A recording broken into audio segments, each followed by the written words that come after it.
When I was a kid, the disaster we worried about most was a nuclear war. That's why we had a barrel like this down in our basement, filled with cans of food and water. When the nuclear attack came, we were supposed to go downstairs, hunker down, and eat out of that barrel. Today, the greatest risk of global catastrophe doesn't look like this. Instead, it looks like this. If anything kills over 10 million people in the next few decades, it's most likely to be a highly infectious virus rather than a war. Not missiles, but microbes. Now, part of the reason for this is that we've invested a huge amount in nuclear deterrence, but we've actually invested very little in a system to stop an epidemic. We're not ready for the next epidemic. Let's look at Ebola. I'm sure all of you read about it in the newspaper. Lots of tough challenges. I followed it carefully through the case analysis tools we use to track polio eradication. And as you look at what went on, the problem wasn't that there was a system that didn't work well enough. The problem was that we didn't have a system at all.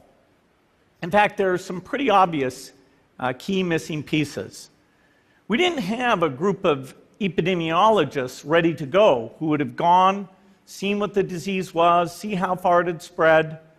The case reports came in on paper. It was very delayed before they were put online, and they were extremely inaccurate. We didn't have a medical team ready to go. We didn't have a way of preparing people. Now, Médecins Sans Frontières did a great job orchestrating volunteers, but even so, we were far slower than we should have been getting the thousands of workers into these countries. And a large epidemic would require us to have hundreds of thousands of workers. There was no one there to look at treatment approaches, no one to look at the diagnostics, no one to figure out what tools should be used. As an example, we could have taken the blood of survivors, processed it, and put that plasma back in people to protect them. But that was never tried. So there was a lot that was missing, and these things are really a global failure. The WHO is funded to monitor epidemics, but not to do these things I talked about. Now in the movies, it's quite different. There's a group of handsome epidemiologists ready to go. They move in, they save the day, but that's just pure Hollywood. The failure to prepare could allow the next epidemic to be dramatically more devastating than Ebola. Let's look at the progression of Ebola over this year. About 10,000 people died, and nearly all were in the 3 West African countries. There's 3 reasons why it didn't spread more. The first is there was a lot of heroic work by the health workers. They found the people and they prevented more infections. The second is the nature of the virus. Ebola does not spread through the air. And by the time you're contagious, most people are so sick that they're bedridden. Third, it didn't get into many urban areas, and that was just luck. If it had gotten into a lot more urban areas, the case numbers would have been much larger. So next time, we might not be so lucky. You can have a virus where people feel well enough while they're infectious that they get on a plane or they go to a market. The source of the virus could be a natural epidemic like Ebola, or it could be bioterrorism. And so there are things that would literally make things 1,000 times worse. In fact, let's look at a model of a virus spread through the air like the Spanish flu back in 1918. So here's what would happen. It would spread throughout the world very, very quickly. And you can see there's over 30 million people die from that epidemic. So this is a serious problem. We should be concerned. But in fact, we can build a really good response system. We have the benefits of all the science and technology that we talk about here. We've got cell phones to get information from the public and get information out to them. We have satellite maps where we can see where people are and where they're moving.